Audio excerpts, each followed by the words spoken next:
Efésios 4, capítulo 11 e 12 diz assim: e ele mesmo deu uns para apóstolos, e outros para profetas, e outros para evangelistas, e outros para pastores e doutores, querendo o aperfeiçoamento dos santos para a obra do ministério, para a edificação do corpo de Cristo. Até aqui. Amém.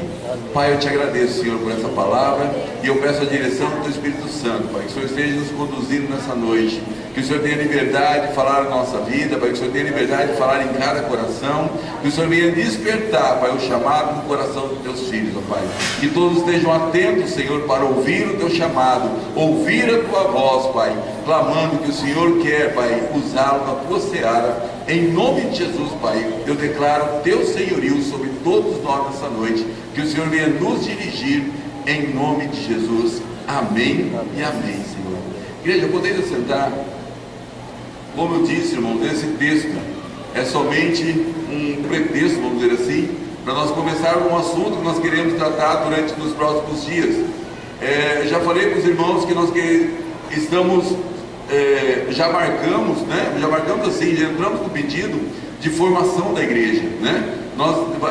Nessa data da formação da igreja, nós teremos aqui eleição para presbíteros, teremos eleição para diáconos, e eu creio que vai ser algo tremendo, porque essa igreja vai completar esse ano 26 anos, irmãos, e até então não havia chegado nesse número de membros, não havia desatado nesse nível espiritual. E eu fiquei escandalizado, irmãos, que o ano passado nós recebemos muito poucas pessoas aqui, mas esse ano, principalmente logo após que eu entrei no pedido de formação da igreja, irmão, houve um desatar assim, quase todo domingo nós estamos recebendo novos irmãos na igreja, né? Eu vejo um mover de Deus tremendo, né? Foi lançar o desafio e Deus começou a responder com gente, né? Eu falei assim: olha, Deus, nós queremos formar a igreja esse ano.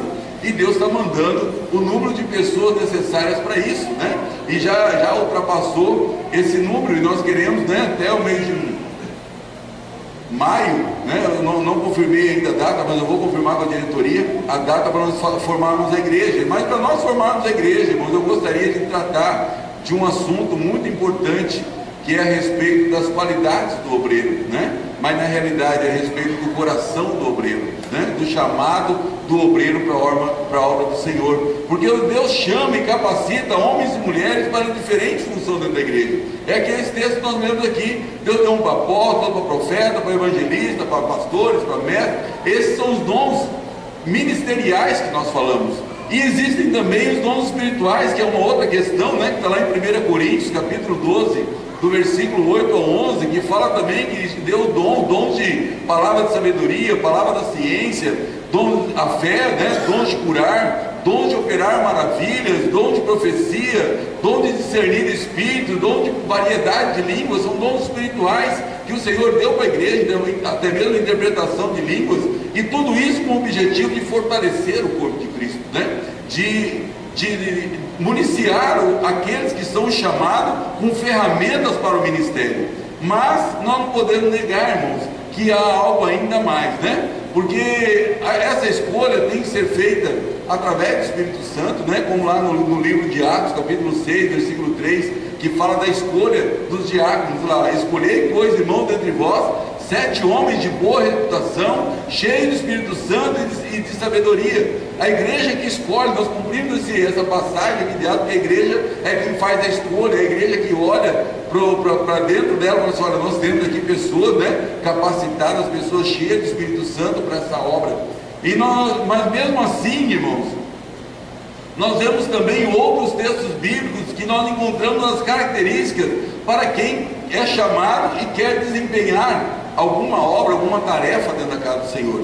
Mas se nós formos levar, irmão, pela grande comissão, né, do Mateus 28, que diz: ide por todo mundo pregar o evangelho, ele não faz aqui uma distinção no posto que o obreiro vai ser colocado, mas ele chama todos, né, para ir por todo mundo. Mas para ir para todo mundo, nós precisamos também entrar, nos espelhar na palavra do Senhor, trazer a nossa vida de acordo com a palavra, né? A palavra de Deus também diz que Deus está à procura de 3 categorias de pessoas, né?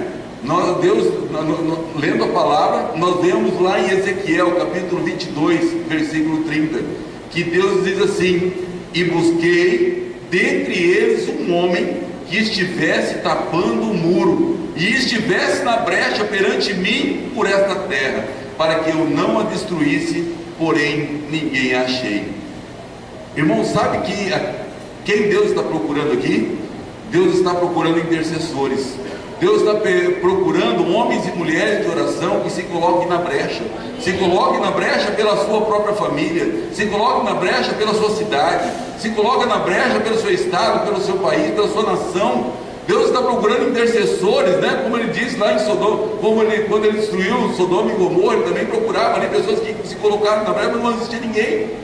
Deus destruiu, levou o povo ao cativeiro, porque não tinha ninguém também na brecha para que intercedesse, para que a mão de Deus não pesasse tanto sobre a vida daquelas pessoas, né? Então Deus procura intercessores.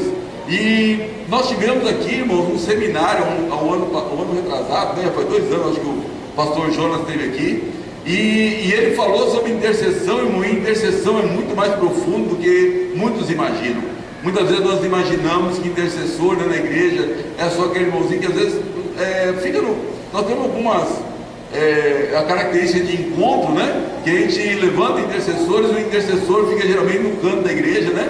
De mão levantada, orando ali, intercedendo. O pastor Jonas trouxe uma nova visão para nós de intercessão, que o intercessor ele tem um diálogo com Deus, né? Ele tem um diálogo com Deus e ele não ora aquilo que ele quer orar, mas ele ora por aquilo que Deus quer que ele ore, né? É algo interessante, porque antes de iniciar o período de oração, o intercessor ele ora diante de Deus e fala: Senhor, o que o Senhor quer que eu ore agora? E aqui naquele seminário houve testemunhos tremendos aqui a respeito da intercessão, né? Que é um nível que eu quero logo, muito em breve, nós queremos trazer novamente um seminário desse, para que os irmãos entendam esse princípio da intercessão, né? Então, nesse texto de Ezequiel, capítulo 22, capítulo 30, diz que Deus procura intercessores, mas Deus procura também, irmão, adoradores. Lá em João capítulo 4, versículo 23, está dizendo que: mas a hora vem, e agora é, em que os verdadeiros adoradores adorarão o Pai em espírito e em verdade, porque o Pai procura a tais que assim o adorem. Irmãos, Deus procura intercessores e também procura adoradores. Nós precisamos entender que são funções diferentes dentro do corpo de Cristo, né? Porque a escassez de intercessores, irmão, destrói a terra, né? A escassez, quando não há ninguém para entrar na brecha, quando não há ninguém para interceder, a terra é destruída.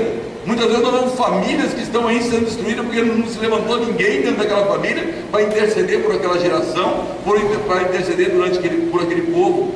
Mas enquanto a escassez, né? A escassez de adoradores, irmão, entristece os céus, né? Entristece o céu, porque Deus procura adoradores que o adorem em espírito e verdade. Isso alegra o coração de Deus. O céu fica triste porque Deus olha para a terra e não encontra ninguém disposto a adorar verdadeiramente, né? Então, até ontem o irmão Atos pregou aqui nos jovens, falou a questão da representar, né? Deus nos chamou para somente representar, mas Deus nos chamou para sermos verdadeiros intercessores, verdadeiros adoradores, né? Mas Jesus nos diz que também é uma grande necessidade de obreiros, que aí vem uma terceira categoria de pessoas, um terceiro grupo de pessoas que nós podemos dizer aqui, que lá em Mateus capítulo 9, versículo 37 e 38, diz assim: então disse aos seus discípulos: a seara é realmente grande, mas pouco dos ceifeiros. Rogai, pois, ao Senhor da seara que mande ceifeiros para a sua seara. Então nós vemos nos textos bíblicos, irmãos, que além de Deus dar dons, né? Chamar pessoas com dons ministeriais, dons, capacitar com dons espirituais, mas ele está à procura também de pessoas específicas, para algumas obras específicas. Ele está em busca de intercessores, ele está em busca de adoradores, e a seara é grande, precisamos também de obreiros, né? Deus já tem, talvez já está preparado, tem um kit, né? Preparado para os obreiros, né? Mas falta os voluntários, né? Falta aquelas pessoas que se apresentem, né? E aí, irmão, vem uma confirmação. A escassez de obreiros, irmão, determina o fracasso da igreja em relação à colheita, né? Vou repetir para vocês vão entender. a escassez de obreiros, né? A falta de obreiros determina o fracasso da igreja em relação à grande colheita. Já pararam para pensar nisso, né? Que enquanto não se levantam obreiros, milhares e milhares de pessoas estão indo ao inferno, estão morrendo sem conhecer Jesus, porque não tem obreiros, né, na igreja para levar a palavra. E Jesus já estava chamando os discípulos ao rogue ao Pai, ao Senhor da Seara, para que mande esses obreiros. E é interessante que aquele pastor Anderson Freire, ele tem uma música, eu não lembro o nome dessa canção, mas ela tem uma estrofe que ela fala assim: tentaram acabar com a base da igreja, sem ela não povoaria a terra e nem os céus. Bom? Efésios 6, né? Tentaram acabar com a base da igreja. Lá no princípio tentaram matar a igreja, né? E se a igreja não permanecesse, não iria povoar aqui a terra com cristãos, e os obreiros aqui também não iam povoar os céus, né? Nós precisamos entender que isso é muito sério. Se não tem implante, a semente, uma palavra, não haverá colheita no céu. Se não tem implante, não vai ter colheita. Nós precisamos estar atentos para isso. Mas aí tem algo que é muito pior de não haver quem plante, irmão, né? Tem algo muito pior. Porque quando a igreja deixa de colher, irmão, tem alguém que colhe. Sabe quem que colhe no lugar da igreja? Satanás. Quando a igreja não colhe, quem colhe é Satanás, né? Satanás colhe e alargando ainda mais a porta do inferno e assolando a sociedade, né? Nós olhando para a nossa sociedade hoje, irmão, a gente vê o caos instalado. Por quê? Porque muitas vezes ele fala: a culpa é de quem? Nós começamos a achar culpado, a culpa é do governo, a culpa é desse, daquele, né? Mas nós precisamos entender que a ação da igreja vai trazer paz para a sociedade, né? Irmãos, quando eu cheguei em São Paulo, meu primo foi me buscar no aeroporto. Esse meu primo também é crente, né? Um dos poucos crentes da família. Ele é casado com a minha prima é crente. Ele já esteve aqui visitando, esteve até visitando a casa do Aranha e da Solange, quando nós tinha um pequeno grupo lá, né? Foi aquele casal que foi lá na sua casa, e ele foi me buscar no aeroporto, e no caminho para ir para a casa deles, começamos a passar por algumas áreas, e eu comecei a ver pessoas seminuas no semáforo, vagando que nem zumbi. Eu comecei a ficar alarmado pela quantidade, irmãos. Você sabia que há zumbi na rua, sim, mas a quantidade de pessoas naquela condição de zumbi, andando pelas ruas, pedindo dinheiro para comprar droga, para se drogar, aquelas pessoas, sabe? É tão ultrajante, irmão, ver aquele cenário. Nós vemos que isso é falta do quê? Falta aquela pessoa não conseguiu ouvir a palavra. Aquela pessoa nunca foi alcançada, talvez por uma igreja, ou talvez, né, se negou a conhecer o Evangelho, podendo dizer que talvez aquela pessoa não conhecesse, mas nunca tinha tido a oportunidade. Nós vemos aí pontos de venda de drogas se multiplicando, né? Porque tem quem consome.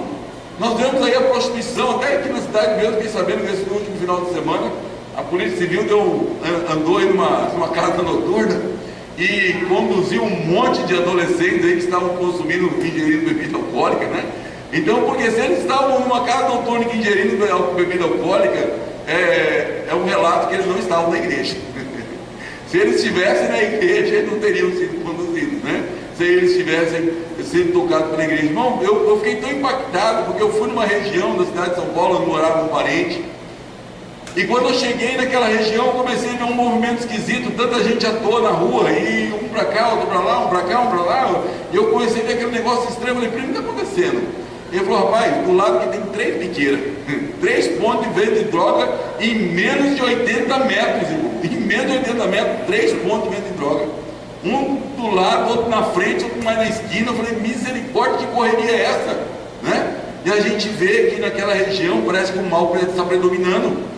O inferno está ganhando território naquele lugar, porque a palavra talvez não é pregada, a palavra talvez não está conseguindo mais achar espaço naquele lugar ali, né? Pontos de venda, consumidores, né? Pessoas marcadas, pessoas feridas, pessoas desistidas, vítimas, né? Da sociedade, vamos dizer assim, mas também não tiveram a oportunidade, talvez, de um dia conhecer a palavra no berço, né? Vítimas de famílias desestruturadas que buscaram na droga o refúgio, né? Então nós vemos tudo isso. Essa semana foi marcada com 2 grandes tragédias, irmãos. Aquele atentado de Osasco. O que foi aquilo no nosso país, né? até trazendo uma agenda, que tiro foi esse, né? Que situação foi essa que aconteceu numa escola? Aí teve também um atentado nas mesquitas na Nova Zelândia, o país mais pacífico do mundo. Aconteceu algo tão escandaloso daquele jeito, e aí a gente fala, meu Deus, aí muitas pessoas falam, onde está Deus, né? Mas quando acontecem essas coisas, irmão, no coração de uma pessoa, o mal simplesmente é a ausência de Deus. Aonde o mal está imperando é porque Deus foi colocado para fora, né? Este último texto que nós lemos, vemos um clamor, né, que tocava o coração de Jesus. Nós precisamos de obreiros, nós precisamos de pessoas para levar a palavra. Deus, quando nós lemos esse texto aqui, uns versículos antes, nós vemos que Jesus havia enviado os seus discípulos a pregar a palavra, né? Enviou 70, de dois em dois, a pregar a palavra. E eles voltaram de lá com os relatórios e falaram assim, olha, a seara é grande, né? A seara é grande, poucos são ceifeiros, são poucos aqueles que colocam a mão no arado, né? Então o mundo está cheio de necessidades urgentes, e Jesus se depara ali com a falta de obreiros, como nós se deparamos hoje também com a falta de obreiros. Nós se deparamos, a igreja se depara com falta de obreiros. Deus já tem um organograma, né, como disse, falei ali, né, um organograma com dons e ministérios preparados para a igreja, mas falta pessoas para tomarem posição, assento nesses lugares, né, para exercer essas funções, para receberem esses dons, né? Faltam obreiros, e uma demanda muito grande a ser suprida de pessoas, irmão, que não somente estão dispostas, né? Se você fala assim de pedir voluntários, né, para fazer alguma coisa na igreja, nós achamos muito. Não basta somente ter pessoas dispostas, mas essas pessoas precisam estar legitimamente afinadas com a vontade de Deus, né? A obra de Deus não pode ser feita de qualquer jeito, irmãos, né? A obra do Senhor não pode ser feita de qualquer maneira.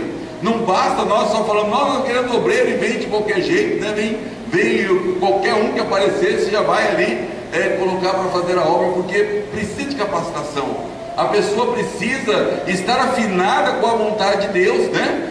Porque são pessoas, irmão, que vão transformar o destino eterno de tantas outras.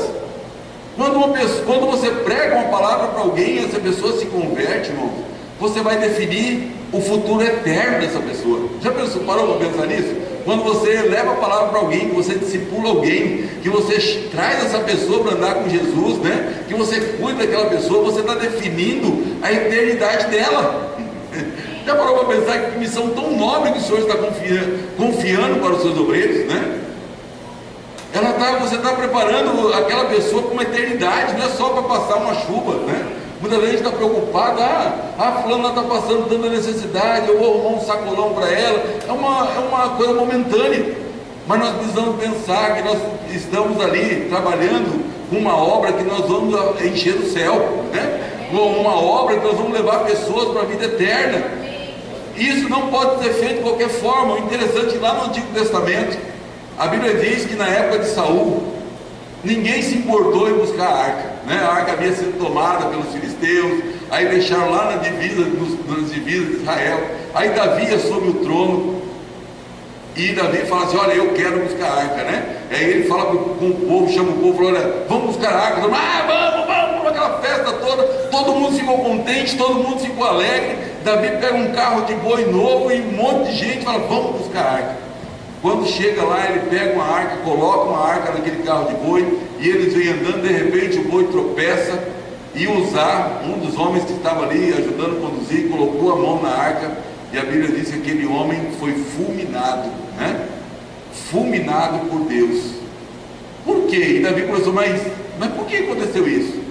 Eu queria tanto fazer a coisa certa, não era de comum acordo que nós trouxéssemos a arca para Jerusalém. Não era alegria para o povo resgatar essa condição da presença de Deus no meio do povo? Sim, mas haviam preceitos, haviam condições para se transportar a arca. A arca ela deveria ser transportada em varas sobre os ombros do sacerdote. A arca não foi feita para ser colocada em carro de boi. Fez a coisa certa da maneira errada e matou e culminou com a morte do inocente. Então nós precisamos saber entender que a coisa certa tem que ser feita da maneira certa. Não é porque nós vamos fazer a coisa certa que nós vamos fazer de forma errada, mas nós precisamos observar os preceitos, né?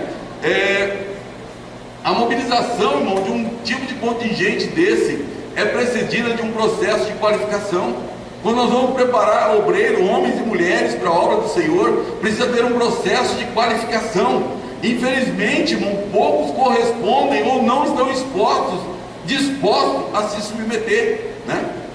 Vamos dar um exemplo aqui. Às vezes tem a Bíblia diz que Deus procura adoradores, né?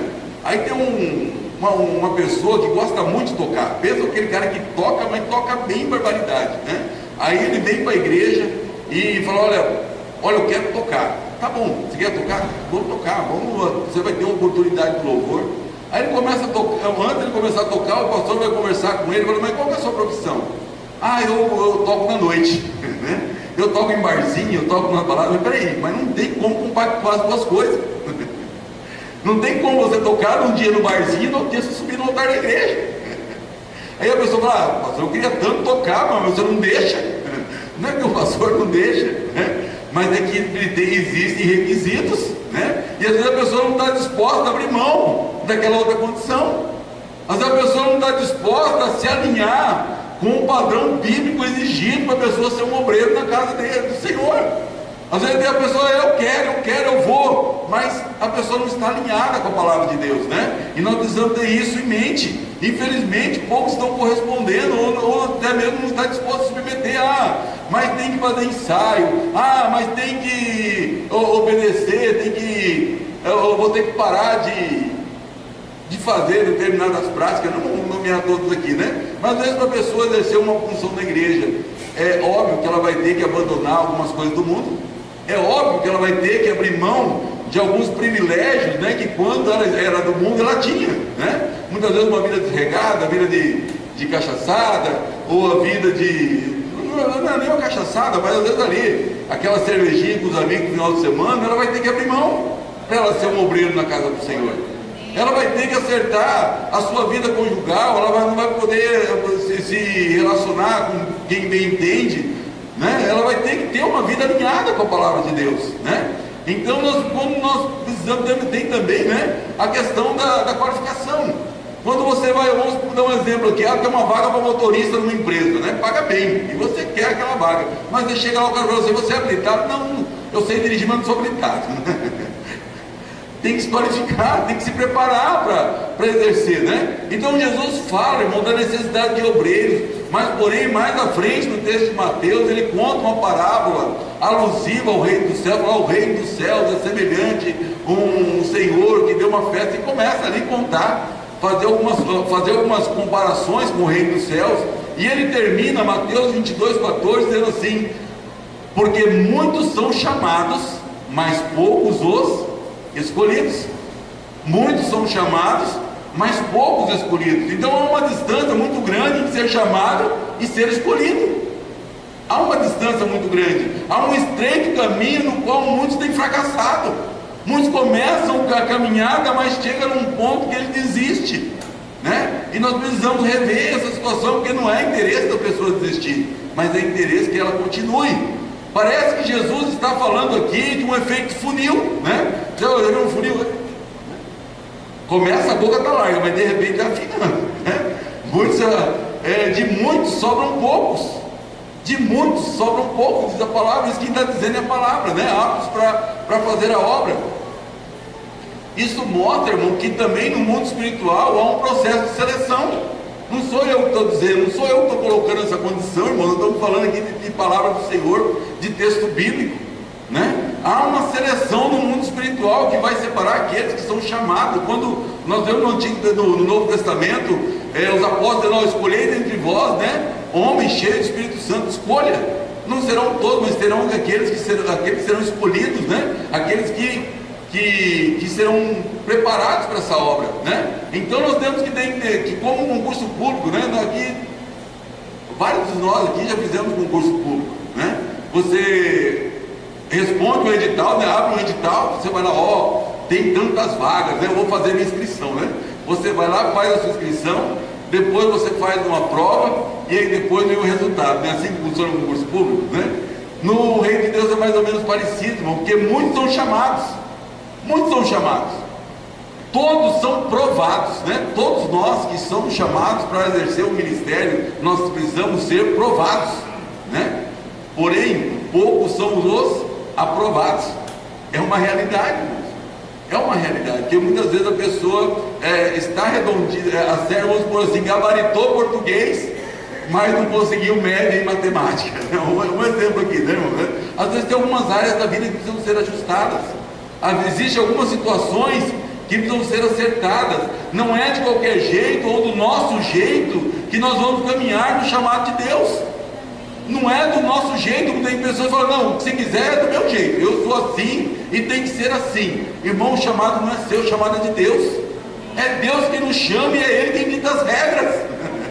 É Ele quem vai ditar as regras, né? É Ele quem aplica a prova e constata o resultado, né?